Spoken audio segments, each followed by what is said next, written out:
Kapatli put something out there on GitHub Gist. Basically, the topic is LLM Wiki, and it's a very interesting approach because nowadays to feed sort of documents or knowledge that's already there is being fed into the LLMs via, there's the whole topic of context engineering, but the standard case is using RAG. R-A-G. Retrieval? What's the AG for? Retrieval Augmented Generation.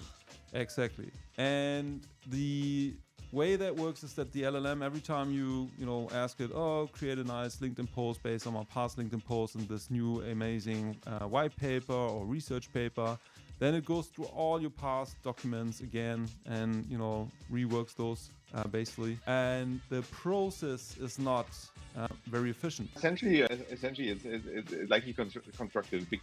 If someone ever constructed a wiki within GitHub or Notion or whatever, you just have an index. Essentially, it's like a huge. When you read a book, right, you also have a table of contents. It's like a table of contents. Essentially, the one thing that really struck me about this is not okay.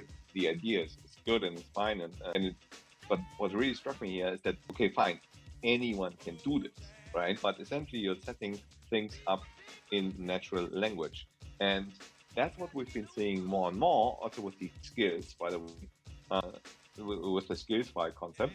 It's something that we're seeing more and more, that now actually, if you build with LLMs, if you build with agents, more and more you start building also in natural language, which on the one hand is going to make it a little bit more accessible.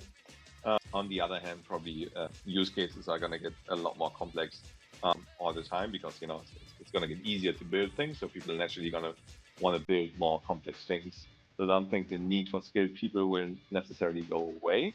But yeah, I just found it interesting that now we can actually build a lot more things just using natural language.